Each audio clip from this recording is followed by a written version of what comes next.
Definitely এতে কোনো সন্দেহ নেই যে যারা স্টেক হোল্ডার হিসেবে এখানে সক্রিয়তা প্রদর্শন করছেন, তারা খুব ভালো করেই জানেন টাইম ইজ রানিং আউট। আপনার পাকিস্তান রাষ্ট্রের খণ্ড বিখণ্ড দশা যদি ঘটে এবং পাকিস্তান যদি পরাজিত হয়, তাহলে ৭১ সালে একবার ডিসমেম্বারমেন্ট ঘটেছে। মাশরেকে পাকিস্তান চিরতরে হারিয়ে গেছে, মাগরেবে পাকিস্তান পরিণত হয়েছে শুধুমাত্র পাকিস্তানে।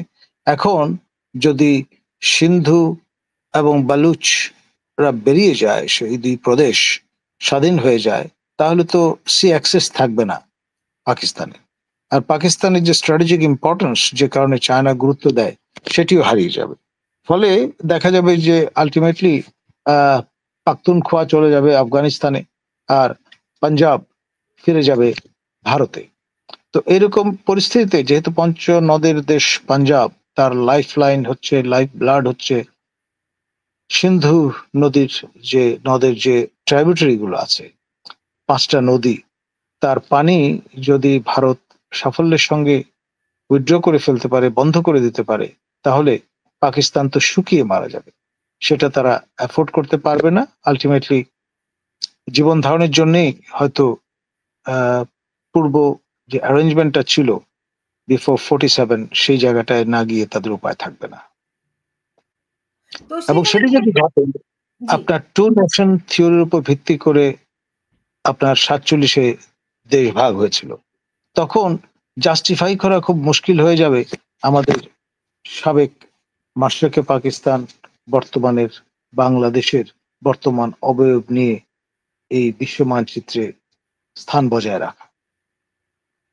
কি বলতে চাইলেন, আমাকে আবার ক্লিয়ার করে বলেন, আমি বুঝতে পারিনি। আমি পরিষ্কার করে যেটা বলতে চাচ্ছি, যদি পাকিস্তানের পতন ঘটে এবং যেই তত্ত্বের উপর ভিত্তি করে পাকিস্তান, ভারত এবং বাংলাদেশ দাঁড়িয়ে আছে, সেটি চূড়ান্তভাবে ছেদ বলে প্রমাণিত যদি হয়ে যায়, তাহলে বর্তমান অবয়ব নিয়ে স্বাধীন সার্বভৌম রাষ্ট্র বাংলাদেশ সাস্টেইন কিভাবে করবে, সেটা নিয়ে ডিজুরো সমস্যা দেখা দেবে। সেটা নিয়ে সমস্যা দেখা দিলে আমি ভাবি আমাদের কথা, আমাদের কি মানে আমরা বাংলাদেশ কিভাবে এটার মোকাবেলা করব, আমরা বাংলাদেশ কিভাবে এটার জন্য আমাদের কি লাভ কি ক্ষতি? আপনার ক্ষতি সমূহ, লাভের কোনো সম্ভাবনা নেই।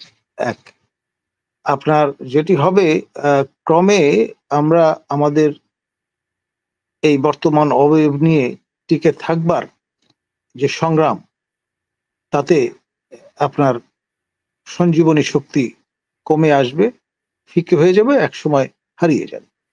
মানে কি আপনি আমাদের বাংলাদেশের মানচিত্রের কথা বলছেন? আমি যেই তত্ত্বের উপর ভিত্তি করে আপনার ভারত পাকিস্তান ভাগ হয়েছে, টু নেশন থিওরি, সেটি তো ৭১-এ একবার ভালো রকম হোঁচট খেয়েছে, এবং এইবার চূড়ান্ত ভাবে হোঁচট খাওয়ার সম্ভাবনা অবশ্যম্ভাবী হয়ে দাঁড়াবে। আমরা দেখেছিলাম যে পাকিস্তান ভারত যুদ্ধের পরপরই হাসনাত, সার্জিস, নাহিদ ইসলাম, এমনকি মাহফুজ আলম আজকে রাতের বেলা একটি একটি সামাজিক যোগাযোগ মাধ্যমে দীর্ঘ লেখা লিখেছে, তারা স্বাধীনতার সার্বভৌমত্ব রক্ষার ডাক দিয়েছে। হ্যাঁ, আবার অন্যদিকে আওয়ামী লীগ নিষিদ্ধের দাবি জানাচ্ছে।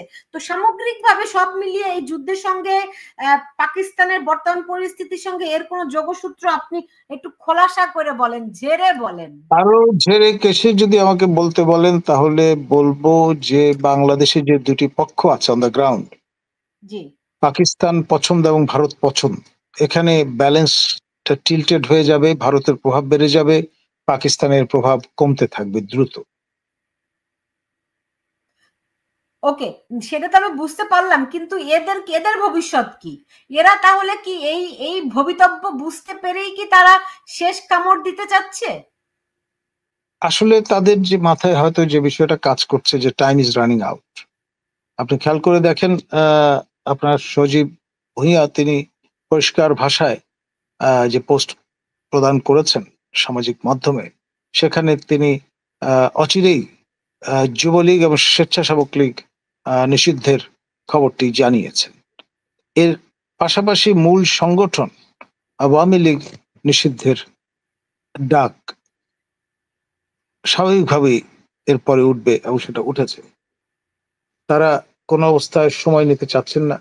কারণ যদি ওয়েস্ট ফ্রন্টে ভারত জয়লাভ করে চূড়ান্তভাবে, তাহলে তারা মনোযোগ দেবে ইস্টার্ন ফ্রন্টে এবং বাংলাদেশের চারদিকে ঘিরে ভারত এমনি সৈন্য সমাবেশ করে রেখেছে আগে থেকেই। ফলে আপনার তারা যদি ৩৬ সেনা নামিয়ে দেয়, তাহলে পরিস্থিতিটা কেমন দাঁড়াবে সেটা তো সহজেই অনুমেয়। হুম, বুঝতে পেরেছি। আম ভারত কি সেটা করবে আমাদের সঙ্গে? আমরা তো তাদেরকে বন্ধু রাষ্ট্র ভাবি। দেখুন, আপনার শেষ কথা মূলত রাজনীতিতে যেমন কিছু নেই, অভ্যন্তরীণ রাজনীতিতে, আন্তর্জাতিক রাজনীতিতেও বিষয়টা তেমন। আর আপনার ২৪-এর এই যে মহান বিপ্লবের পরে এবং আগে সম্পর্কের কিন্তু ওঠানামা আমরা লক্ষ্য করেছি এই পারদে। তো ফলে আপনার নতুনতর বাস্তবতায় ভারত কতটা আমাদের বন্ধু ভাবে সেটা নিয়েও একটু পিঞ্চ অফ সল্ট ভাবা যেতে পারে।